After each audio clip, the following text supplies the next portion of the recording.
Welcome to Pen and Gadget, and this is a little something different. I did a review on these pens, although you will not recognize them, or maybe you will. These originally looked like this, which is flashing on the screen, and I changed them to look like this. Now, these are all aluminum fountain pens that were extremely affordable. We're talking about $2.50 for the screw down one. And you can pick these up now for about $5, $6 for the magnetic retaining cap, magnetic to post one. Just shoots on like that. Both of these, I did different finishes, and I'm going to show you how I came about doing this. Originally, this one had this barcode, which I'll flash on the screen here. And I'll show you that barcode, I originally actually thought these were plastic. I didn't know that these were full metal. And in fact, when I went to look back on the, what was it called? The sales receipt or whatever, it actually said a metal pen, aluminum pen. But when I got them, they had this white enamel paint that was pretty thick, and it had a barcode, and I wanted to get rid of that barcode on this one. And I thought, all right, well, I'll sand it down. And so I took a little sandpaper to it, and I just got it on the edge, and I started going, and I was like, maybe I'll just take all the white off and see, what's underneath it, or, whatnot. I didn't know. I just didn't know. So I decided, for $2.50, I'll try. And so working it out, I saw all of a sudden a little bit of shininess right at the edge. I was like, wait a second. There's metal under here. And I took some sandpaper and I started sanding more, and I saw, oh, there's aluminum. At first I was worried. I thought it was lead, but then I went to look at the thing again, and sure enough, it said aluminum on the sales of these. So I decided, oh, that would be cool. Let me remove all of that. So I'll show you what I did and how I did it, and you can do it too. So right off the bat, we'll start with tape. You need some kind of painter's tape. This happens to be a frog tape. This is the best stuff, but you could use the regular blue kind. Frog tape is a little bit more gentle on items. This is just what I had on hand because I'm renovating the house. So yeah, there you go. So you take a little bit of this tape, and what I did was, with the cap on this side, I lined it up just to cover this gold-plated edge, and I wrapped it around. Now, I'm doing it very quickly here. I actually paid attention to extreme detail when doing this, and I made sure it was just on the edge. Now, to screw this cap down, it screws to the right. Now, this is important, clockwise, counterclockwise. What I then did, right, is I took my drill that has a regular drill chuck in here, and I placed it inside. Oh, the magnet makes it a little bit difficult sometimes. I placed it inside here, and I tightened the chuck down, not crazy tight, but tight enough, and made sure that the rotation, oh, see, that's the wrong way. I made sure that the rotation was the opposite rotation. So basically making it tight so that if I added a little pressure here, it wouldn't unscrew the cap. It's actually keeping it tight. So I then took some sandpaper. This is the exact sandpaper, so I'm going to show you exactly what it looks like. This is 220 grit. I would actually recommend maybe doing a 180 grit would probably be a little bit quicker. It took a little bit of elbow grease to get the 220 to eat through. It is a pretty thick paint, but basically, I'm not going to do it on this one because it's already done, but I put it over, wrapped it around, and pulled the trigger with one hand. And depending on the speed, I started slow a little bit, and then I realized, I could do this a little faster. So I sped it up, and I just applied enough pressure to pinch on one or two sides, so that way it started to take away the finish. So yeah, that's basically how that turned out. And that was it for this particular one, because I liked the 220, I guess, finish. It had that very brushed aluminum look to it, very uniform. You should not, some people would be tempted to kind of like sand up and down in this motion while it's spinning. Don't do that. You'll actually leave crosshatch marks. You have to have a piece that is the full length and just apply pressure and let it spin under that space. You got to be careful too, because there isn't a lot of aluminum there. There's just enough to make this happen. So anywho, that's how I did this one. And then I basically just remove the tape off, and that was it. That was pretty much done. Now, let's get it undone here.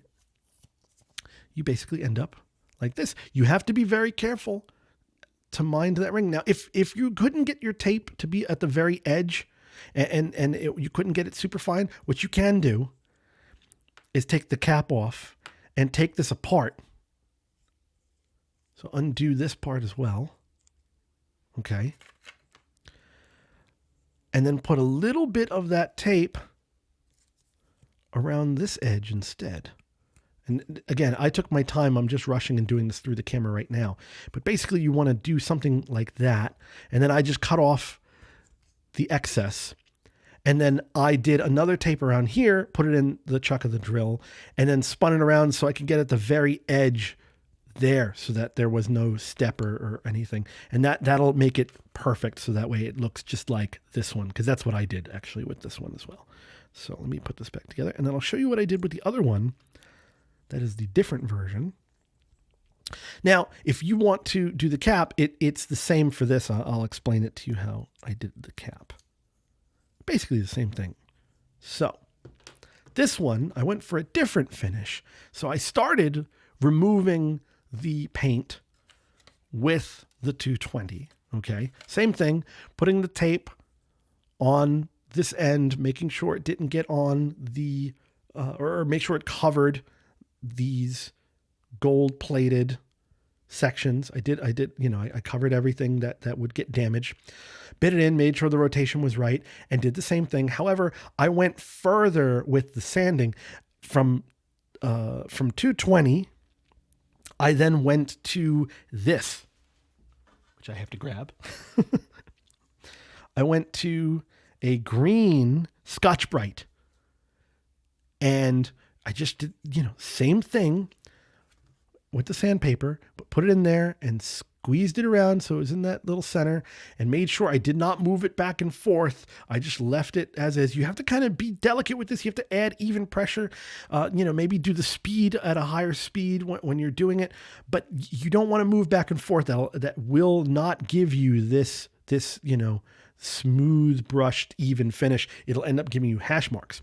Then I went even further with quadruple O steel wool.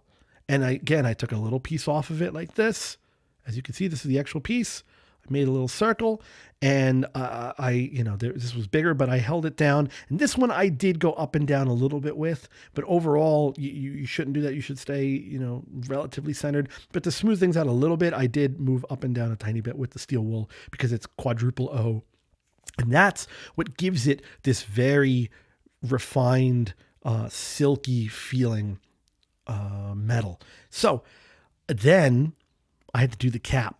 So the cap, I did the tape on this side, made sure the rotation was right so that the cap wouldn't come undone. And I did the same thing with that. I attempted to put the tape on the end so that I wouldn't, because this one actually has, if you can look up close, you see there's a color difference there. There's like a copper-ish color versus this gold here. I attempted to cover that, but ultimately I wasn't able to. So the base metal did get a little bit, but it's so thin I can't even tell it from the naked eye. You have to look at it under magnification in order to tell what happened. But yeah, that's what I did. I did everything. I taped it off all the way up to here. So this whole thing was taped up in the chuck and then spinning. And I did the exact same thing to get the cap nice and finished. Now, I applied a decent amount of pressure at some points, and this came undone. And it's not a big deal if it does, but this is a separate part here. You see the threads inside? This actually is an entire piece that slots in like a sleeve. So it goes to about here. That broke free because I guess it's glued on the inside. So the friction of everything happening, it warmed it up and it released the glue. And I thought I broke it, but then I realized, oh, I know, I just need to glue it again. But when it's off, if it does come off, and don't try to get it off because you risk it just breaking. But if it does come off, leave it off, because there's this little area here that you might not be able to get. You can now, if that's off, you can do the same method, tape it up, put it on the end, and then you can get that very, very last piece. You put it in the chuck like this, and then you could just get that very, very last edge so it's perfect. And then put a little dab of crazy glue on the inside, push this back in, twist it like twice. The glue will set in no time, and you're good to go. And that's what I did with this one, and it came out, again, perfect. I really can't express how happy I was at the outcome. This looks phenomenal. The polishing is really, quite mirror reflective on both ends. I didn't do that. That came from the factory. So very, very nice job. And then I, just did this. All you needed, 220, some green, whatever this is called. And then the quadruple O Scotch-Brite, the green Scotch-Brite, and then the quadruple O, and that got this finish versus the more satin, just 220 finish. So that's the difference. There are some physical differences between these two pens. This one is actually a little bit skinnier than this one, and this one's longer than this one. So they do look visually not identical because of that. It's not just the end. There is a physical diameter difference. Overall, very pleased. I actually will probably remove this too and make this all metal. But for now, I left it just to show you how you can go about it. And if you get a different color top and you like that, you could do this and just leave it like that. Quick break in our regularly scheduled program. I also wanted to just show you guys the finish against things that were finished from other manufacturers. So this is grade 5 titanium from Gravitas. That's their finish. Here is the one that I did in aluminum. Then we have stainless steel from Kaweco, and then grade 5 titanium again from Spoke Design.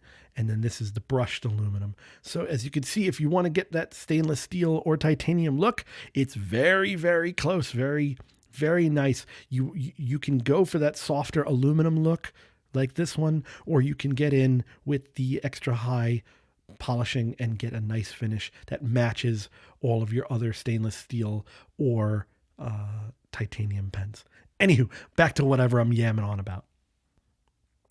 The edges, yeah, they're kind of hard to, and this is a magnet, so I taking the steel wool out, some of the steel wool attached itself to it now, but you're going to have to get in there and really kind of clean things to make it beautiful, but you don't want to crack or damage the magnet, so you have to be a little bit careful.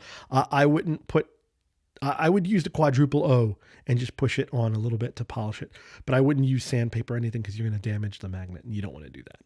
So anywho, that is my little tutorial on how to modify these pens to make them really stand out. I mean, again, for $2.50 shipped, and it got to me pretty quick. It got to me in, I think, 12 days or something like that. Yeah, not bad, right? And fully functional, full metal aluminum, nicely polished, writes really well. This one is amazing for what you're paying for. I cannot, if you're going to get one or two of these, I would go with the one that's the screw on, because it is a solid connection versus the magnetic. The magnetic can come loose, but it is very strong, but it can maybe, depending on your grip, come loose. But this one is just solid, and I just happen to like the extra fine nib on it. I think it writes beautifully right out of the box, at least, my versions. Again, this is how to make yourself pretty much a bespoke, if you will, version of these little cigarette pens from Aliexpress. Gorgeous all the way around. Take your time. I think total, spend like a half hour to an hour doing this, and you'll get really great results if you've never done it before. I've worked on metal things and created metal objects and parts, so I know how to polish things up. So I did this in about, I think, a half hour or less and got pretty decent results. Is it perfect? No, but they're going to get a little bit scratched up. And then as time goes on, I'll polish them more with the Scotch-Brite and make them brand new looking again. But overall, just gorgeous. I really do think it changed it. Also, I didn't like the look of the cigarette. Some people might like the cigarette look. I don't smoke. I don't like smoking. So this completely changed it from being a cigarette clone to its own entity now. Now it just looks like a cool little thin pen. And same thing with this too. Anywho, that was my little tutorial. I made a mess of my desk here, but I've enjoyed working on these things, and I hope if you get them that you dig out your toolbox and get the drill and a couple of things and make these work. Anyway, this has been Pen and Gadget saying sayonara.